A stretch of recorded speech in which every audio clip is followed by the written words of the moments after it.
السلام علیکم۔ آج 71 قرآنک سیشن جس میں ہم سورہ نساء کی آیتیں 71 سے لے کے 76 71 سے لے کے 76 کی رکوع کی تلاوت کرتے ہیں۔ روز کی طرح مل جل کر سمجھنے کی کوشش کریں گے۔ جو ہماری انڈرسٹینڈنگ ہے ہم آپ کے ساتھ شیئر کر رہے ہیں۔ کہیں پر کوئی آپ کی لرننگ ہے تو اس کو ای میل آئی ڈی کے ساتھ ہمارے سے رابطے میں آ کے آپ فیڈ بیک دے سکتے ہیں اور پھر اس کو سمجھ کر اپنی زندگی میں امپلیمنٹ کرنے کی کوشش کریں گے۔ اعوذ باللہ من الشیطان الرجیم۔ یا ایہا الذین آمنوا خذوا حذرکم فانفروا ثبات او انفروا جمیعا۔ اے ایمان والو، اپنے بچاؤ کا سامان لے لو، پھر گروپس میں جدا جدا یا سب ایک ساتھ مل کر اکٹھے کوچ کرو۔ اب اللہ تعالیٰ حکم دے رہے ہیں کہ اپنے بچاؤ کا سامان لے لو۔ حذرکم بیسیکلی یہ خوف سے متعلق، جب انسان کوئی چیز کے اندیشے سے اپنے آپ کو بچانے کے لیے جو چیز کی کوشش کرتا ہے اس کے لیے وہ اپنا سامان لے لیتا ہے۔ اگر ہم اس کو جنرلی دیکھیں تو عموماً یہی بات ہوگی کہ ہتھیار، تلوار، پیسہ، لتا، ریسورسز۔ لیکن اگر ہم تھوڑا سا ایک واقعے کی طرف نظر ڈالیں جس کے اوپر مہدی موعود علیہ الصلوۃ والسلام کا جو ہم نے کل کے رکوع میں بھی یہ اتفاق سے ذکر آیا تھا کہ آپ افغانستان کے راستے میں جا رہے تھے، کچھ لوگوں نے آپ کے اوپر ظلم کیا، زیادتی کی، آپ کا جو بھی استعمال کا سامان تھا وہ لے لیا، یہاں تک کہ عورتوں کی چادریں بھی لے لی۔ تو بعد میں پھر وہ وہاں کے حاکم کو خواب میں حضور صلی اللہ علیہ وسلم آتے ہیں، پھر وہ صبح میں اٹھ کے تحقیق کرتا ہے، پھر مہدی علیہ السلام کے پاس وہ کوتوال معافی وغیرہ مانگتے ہیں آ کے، پھر اس کے بعد میں آپ سے دریافت کرتے ہیں کہ آپ کے سامان کی جو فہرست گم گئی ہے وہ دیجیے۔ تو مہدی موعود علیہ السلام نے فرمایا کہ ہمارا کوئی سامان نہیں گیا۔ تو پھر وہ اصرار کرنے پر پوچھتا ہے کہ کل تو کچھ گیا ہے، اس کا فہرست دے دیں۔ تو مہدی علیہ السلام نے فرمایا کہ ہم خدا کے کلام کے علاوہ کچھ نہیں ہمارے ساتھ رکھتے، ہمارا سامان ہمارے خدا کی یاد ہے بس۔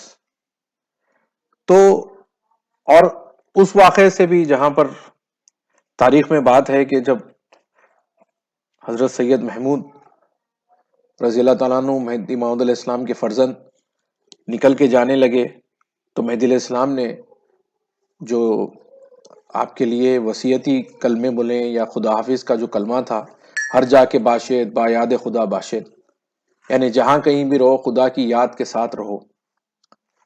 تو ایک مومن کا حقیقی سامان جو ہے اس کے خدا کی یاد ہے، جو ہمیشہ وہ اس کے ساتھ لے کے نکلتا ہے۔ اس کے بعد تو جو بھی سامان ملے گا آپ کو میسر ہوگا، تلواریں ہو جائیں یا وہ ہو جائیں، لیکن دیکھیں تلوار بھی اگر رہے گی تو تلوار کس کے اوپر چلانا بھی یہ اللہ کی یاد کے ساتھ آپ کے اندر بات آئے گی کہ آپ کو طاغوت کے اوپر تلوار چلانی ہے، اپنے نفس پہ تلوار چلانی ہے۔ ورنہ وہی تلوار اگر اللہ کی یاد کے بغیر اٹھا لی جائے تو ہو سکتا ہے کہ وہ حق کے خلاف میں آ جائے، نعوذ باللہ، مطلب خدا نہ خواستہ کہیں پر۔ تلواریں تو حق اور باطل دونوں بھی اٹھائیں گے، لیکن سب سے بڑا سامان جو انسان کو رکھنا ہے وہ اپنے خدا کی یاد ہے۔ اور اس خدا کی یاد کے بعد جو بھی اس کے پاس اسلحہ، ہتھیار، پریپریشن، اسٹریٹجی، وہ سب کرنا ہے۔ لیکن سب سے بڑی چیز اگر اس پہ ہم غور کریں تو اپنا سامان مومن کیا کرے گا؟ اللہ کی یاد کو لے لے گا، کیونکہ وہ ایک ایسی چیز ہے جس سے ہمیں بچتے رہنا ہے، کیونکہ غفلت ہی ایسی چیز ہے جس سے ہمیں بچنا ہے، اللہ کی یاد سے غفلت۔ تو مومن ہمیشہ کیا کیری کرے گا؟ اللہ کی یاد کیری کرے گا، اور اللہ کی یاد کے بعد جو اس کو میسر ہو وہ لے گا سامان، وہ احتیاط کرے گا۔ یہ تو ایک نیچرل بات ہے، کوئی بھی کرے گا، لیکن سب سے بڑا سامان جو ہمارے ساتھ رہنا ہے وہ ہے اللہ کی یاد۔ اور غفلت کو اگر ہم اپنے ساتھ رکھیں گے تو تلوار ہو جائیں، توپے ہو جائیں، ہمارے پاس بڑے سے بڑے اسلحہ ہو جائے، لیکن وہ کوئی کام کا نہیں ہے، کیونکہ ہو سکتا ہے وہ حق کے خلاف میں ٹھہر جائیں آپ۔ چلیے آگے چلتے ہیں۔ وَإِنَّ مِنكُمْ لَمَن لَّيُبَطِّئَنَّ، بے شک تم میں جو ضرور دیر لگا دے گا، کچھ ایسے بھی لوگ رہیں گے دیر کر دیں گے۔ تو ہم نے روایتوں میں سنا ہے کہ جب مہدی موعود علیہ الصلوۃ والسلام ہجرت کا حکم فرماتے، جو ٹیمپرری شیڈز میں دائرے کی زندگی ہوتی، تو لکھا ہوا ہے ایسا، یا سماعی روایتوں میں ہم نے سنا ہے کہ اگر کوئی عورتیں روٹی بھی ڈالتی ہوتی توے پر، تو وہ بھی چھوڑ کر مہدی علیہ السلام کے ساتھ پیچھے نہیں رہ جاتے۔ اور ایک کلاسیکل نقل جو ہمارے پاس بہت بچوں کو یاد ہے، جو ہم نے ہی بچپن میں یاد کی تھی، کہ ایک صحابی مہدی جو ہے اپنے کپڑوں کو دھو رہے تھے اور نکلنے کا وقت ہو گیا تھا، تو ماؤد نے فرمایا تھا کہ اپنے دل کو دھو لے، کپڑوں کو دھو یا نہ دھو، کل کے دن نجات نہ ملے، ایسی نیند نہ سو۔ اب اس کو فارسی یا گوجری زبان میں کیسے فرمایا مجھے یاد نہیں، لیکن یہ تو ترجمے کے میں نقل پڑھ رہا ہوں، ناٹ وربیٹم، جو بھی یاد ہے۔ تو بیسیکلی کیا ہے کہ اپنے دل کی صفائی رکھنا ہے، اور فوراً جو ہے جب بلاوا آئے کوچ کرنے کا اپنے گروپ کے ساتھ، تو اس میں پستی نہیں، کیونکہ یہ منافقین کی صفت ہے، جو ہے اپنے دل سے تیار نہیں ہوتے اور سسٹم کو ویک کرتے ہیں، مومنوں کے ایک گروپ کو ویک کرنے کی کوشش کرتے ہیں۔ اور خاص طور پہ کچھ منافقین کی یہ بھی عادت ہوتی تھی، وہ تو زور شور سے نکلتے تھے ساتھ میں، لیکن آدھے راستے سے پیچھے واپس آ جاتے تھے تاکہ لوگ مومنوں کے حوصلوں کو پست کر دیں۔ تو ایسے لوگوں سے بچنا چاہیے۔ تو اللہ تعالیٰ ہمیں وہ بتا رہے ہیں کہ بے شک تم میں ایسے بھی رہیں گے جو ضرور دیر لگا دیں گے۔ فَإِنْ أَصَابَتْكُمْ مُصِيبَةٌ قَالَ قَدْ أَنَعَمَ اللَّهُ عَلَيَّ إِذْ لَمْ أَكُنْ مَعَهُمْ شَهِيدًا، پھر اگر تمہیں پہنچے کوئی مصیبت تو کہے کہ اللہ نے مجھ پر انعام کیا کہ میں ان کے ساتھ نہ تھا۔ وَلَئِنْ أَصَابَكُمْ فَضْلٌ مِّنَ اللَّهِ لَيَقُولَنَّ كَأَن لَّمْ تَكُن بَيْنَكُمْ وَبَيْنَهُ مَوَدَّةٌ يَا لَيْتَنِي كُنتُ مَعَهُمْ فَأَفُوزَ فَوْزًا عَظِيمًا، اور تمہیں اللہ کی طرف سے کوئی فضل پہنچے تو ضرور کہے گا گویا کہ نہ تھی تمہارے اور ان کے درمیان کوئی دوستی، اے کاش میں ان کے ساتھ ہوتا تو بڑی مراد پاتا۔ یعنی یہ ان لوگوں کی کیفیت ہے۔ فَلْيُقَاتِلْ فِي سَبِيلِ اللَّهِ الَّذِينَ يَشْرُونَ الْحَيَاةَ الدُّنْيَا بِالْآخِرَةِ، سو چاہیے کہ اللہ کے راستے میں لڑیں وہ لوگ جو دنیا کی زندگی بیچتے ہیں آخرت کے بدلے۔ مومن وہ ہے جس نے اپنے آپ کو اپنے اللہ کو بیچ دیا، تب جا کے اللہ کا بندہ بنا، غلام بنا، عبد بنا، عابد بنا۔ تو جب اس نے اپنے آپ کو بیچ دیا تو اس کا مالک خدا ہو گیا اور وہ خدا کا بندہ ہو گیا، اسی کو ہم بندگی کہتے ہیں، یہی ہماری تعلیم ہے۔ تو ہم نے جب اپنے آپ کو بیچ دیا تو جب اللہ کا حکم آئے گا کہ یہ ظلم کے خلاف لڑو، اپنے نفس کے خلاف لڑو، یعنی باطل طاقتوں کے خلاف لڑو، فزیکل لڑو، میٹافیریکل لڑو، تو ہمیں جیسے حکم ملے گا ہم اس پہ عمل کرنے کے لیے تیار ہو جائیں گے، اور ایسے ہی لوگ لڑیں گے۔ وَمَن يُقَاتِلْ فِي سَبِيلِ اللَّهِ فَيُقْتَلْ أَوْ يَغْلِبْ فَسَوْفَ نُؤْتِيهِ أَجْرًا عَظِيمًا، اور جو اللہ کے راستے میں لڑے پھر مارے جائے یا غالب آ جائیں، یعنی یا جیت جائیں، وکٹری حاصل کر لیں، ہم عنقریب اسے بڑا اجر دیں گے۔ یہ دنیا عارضی ہے، یہاں پر سب سے مین کام کیا ہے کہ ہم اللہ کے احکامات کی پابجائی کریں، اگرچہ کہ وہ گھریلو معاملات ہوں، اگرچہ کہ وہ سماجی معاملات ہوں، اگرچہ کہ وہ دشمن سے لڑنے کے معاملات ہوں، اگرچہ کہ اپنی نفس سے لڑنے کے معاملات ہوں، کوئی چیز پسند آ رہی ہے اور اللہ تعالیٰ وہ نہ کرے بولنے پر ہم رک جانے کے معاملات ہوں، ان سب چیزوں میں اپنے نفس سے لڑو یا دوسروں کے نفس سے لڑو یا یہ فزیکل بیٹل کرو، یہ اللہ کا حکم جیسے آ جائے ہمیں یہ کام کرنا ہی کرنا ہے۔ اور اس میں دنیا کا کچھ بھی نقصان ہو جائے کوئی معاملہ نہیں ہے، کیونکہ اللہ تعالیٰ کے پاس بہت بڑا اجر ہے اور اللہ تعالیٰ دے کر رہے گا آپ کو اجر۔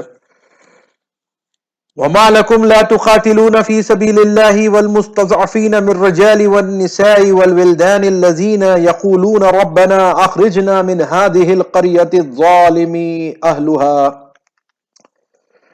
اور تمہیں کیا ہو گیا ہے کہ تم اللہ کے راستے میں نہیں لڑتے.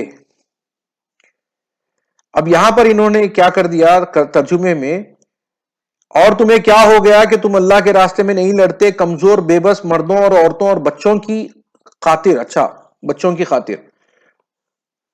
اب یہاں پر کیا ہے کہ تم اللہ کے راستے میں نہیں لڑتے ان کمزور مردوں اور عورتوں اور بچوں کی خاطر، ان کے لیے جو دعا کر رہے ہیں، اے ہمارے رب ہمیں اس بستی سے نکال جس کے رہنے والے ظالم ہیں، اور بنا دے ہمارے لیے اپنے پاس سے حمایتی، اور بنا دے ہمارے لیے اپنے پاس سے مددگار. عموماً کیا ہو رہا ہے کہ اگر میری زندگی سکون میں گزر رہی ہے تو میں اس سکون کو انجوائے کر رہا ہوں، اور جو خالی وقت ہے میں اس کو کیسے برباد کروں اس کے لیے انٹرٹینمنٹ ڈھونڈ رہا ہوں. جبکہ بندہ خدا کا معاملہ یہ ہونا ہے کہ وہ اگر سکون میں ہے تو اس کو دیکھنا ہے کہ کوئی اور لوگ پریشان تو نہیں ہے جہاں تک اس کی نظر جاتی ہے، اور وہاں کے لیے اس کی مدد کوشش کرنا ہے، وہاں تک اس کے اپنے ریسورسز کو پہنچانا ہے، جتنی اس کی استطاعت ہے اس استطاعت کے ساتھ ان تک، یعنی ظالم اور مظلوم کے بیچ کی جو لڑائی ہے اس کے اندر چلے جانا ہے اس کو. کیوں؟ کیونکہ یہاں پر کہہ رہا ہے اللہ تعالیٰ کہ تم کیوں نہیں لڑتے، کیونکہ ایک گروپ ہے کمزور مردوں کا، عورتوں کا اور بچوں کا جو پکار رہے ہیں اپنے رب کو کہ ہمیں اس بستی سے نکال جس کے رہنے والے ظالم ہیں، اور بنا دے ہمارے لیے اپنے پاس سے حمایتی، اور بنا دے ہمارے لیے اپنے پاس سے مددگار. کیا ہم نیوز پیپرز نہیں دیکھ رہے ہیں کہ کتنے کنٹریز، پہلے تو ایک کنٹری میں ہی کتنے جگہوں پر، پھر ہمارے اطراف و اکناف میں، ہمارے محلوں میں کتنے لوگ ایسے ہیں جو ایسے لاچار اور پریشان ہیں جن کی خبریں ہمارے تک پہنچ رہی ہیں. تو ہم ان کے بارے میں کیا کر رہے ہیں؟ ہمیں غور و فکر کرنا چاہیے. چونکہ اللہ نے ہمیں راحت دی تو ڈیفینیٹلی کیا ہوگا کہ اگر ہمیں اللہ تعالیٰ نے چنا ہے ایک قوم کے تعلق سے، اور ہم اس کے ارادوں پر اور اس کے آئیڈیا پر ہم کھڑے نہیں اتریں گے، تو پھر اللہ تعالیٰ ہم کو بدل دے گا کوئی دوسری قوم سے. ہمیں یہ چیز غور و فکر کرنا ہے. ہم ایسے کیجول نہیں لے سکتے اس زندگی کو کہ ہمارا آرام ہو گیا اور ہم خاموش بیٹھے رہیں گے. ہمیں آواز اٹھانا پڑے گا، ہر اس معاملے پہ آواز اٹھانا پڑے گا جہاں پر ظالم مظلوم کے اوپر ظلم کرتے ہی جا رہا ہے، چاہے وہ کوئی ریلیجن کا ہو، کوئی معاملہ ہو. ہمیں جانا ہے اور وہاں پر اپنے ریسورسز تک پہنچانا ہے. میں اچھی زندگی گزار رہا ہوں اور میں خاموش رہ جاؤں، یہ نہیں ہو سکتا. ہر چھوٹے سے چھوٹا معاملہ ظلم کا، اور ہر بڑے سے بڑا معاملہ ظلم کا، جتنی جس کی استطاعت ہے اس کو وہاں پر کام کرنا ہی ہوگا اگر ہم مومن ہیں تو. کیونکہ ہم نے اپنے آپ کو اللہ کو بیچ دیا ہے. جب ہم نے اپنے آپ کو اللہ کو بیچ دیا تو ہمیں اپنی موت کا، اپنی بے عزتی کا، اپنے نقصان کا کوئی فکر کرنے کی ضرورت نہیں ہے. یہ سب کیئر ٹیکنگ اللہ کی ذمہ داری ہے. الذین آمنوا یقاتلون فی سبیل اللہ، ایمان لانے والے اللہ کے راستے میں لڑتے ہیں. والذین کفروا یقاتلون فی سبیل الطاغوت فقاتلوا اولیاء الشیطان، اور کافر لڑتے ہیں طاغوت کے راستے میں، سو تم شیطان کے ساتھیوں سے لڑو. اب طاغوت کیا ہے؟ پھر ہم نے دیکھا طاغوت کا کئی بار ذکر آ چکا ہے اس سورے میں. طاغوت ہر وہ فالس بلیف، ہر وہ فالس طاقتیں جو خدا کے آئیڈیا کے سامنے، آئیڈیا آف ریلیجن کے سامنے ٹھہر چکی ہیں. اگرچہ کہ وہ پابند دکھنے والا کوئی مرشد ہی کیوں نہ ہو، لیکن اگر وہ اللہ کے احکامات کے سامنے آ جاتا ہے تو وہ ایک طاغوت ہے. کوئی بڑے سے بڑے عالم کیوں نہ ہو، اگر وہ اللہ کے بتائے ہوئے احکامات کے سامنے ٹھہر کر اپنی منمانی چلاتا ہے تو وہ ایک طاغوت ہے، اور اس کے ساتھ دینے والے لوگ کافر ہیں. اللہ تعالیٰ کہہ رہا ہے نا کہ والذین کفروا، اور جو لوگوں نے کفر کیا وہ لڑتے ہیں طاغوت کے راستے میں. سو تم لڑو. اب ہمیں حکم دے رہا ہے، اگر ہم مومن ہیں، اپنے آپ کو مومن سمجھ رہے ہیں، سو تم لڑو، سو تم شیطان کے ساتھیوں سے لڑو. وہ طاغوت کیا ہے؟ شیطان ہو گیا آج کا. اور وہ طاغوت کون ہے؟ جو اللہ کے بنائے ہوئے اصول کو چھوڑ کر اپنا ایک اصول بناتا ہے اور لوگوں کو اللہ کے احکامات کو چھوڑ کر کنٹرول کرتا ہے. یہ زیادہ تر بے حد پیر، ہر سرکش ظالم فرعونیت رکھنے والا انسان جس کو طاقت مل گئی ہے، یہ سب طاغوت کی لپیٹ، طاغوت کے ڈیفینیشن میں آتے ہیں، اور ان سے لڑنے کا حکم ہو رہا ہے مومنوں کو۔ اور ان لوگوں کا ساتھ کون دیتے ہیں؟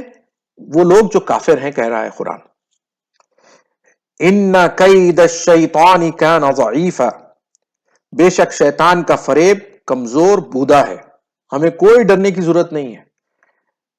یہ شیطان کا فریب ایسا ہی ہے جیسے صابن کا جھاگ، دکھنے میں بہت دکھتا ہے لیکن بودا ہے، کچھ نہیں۔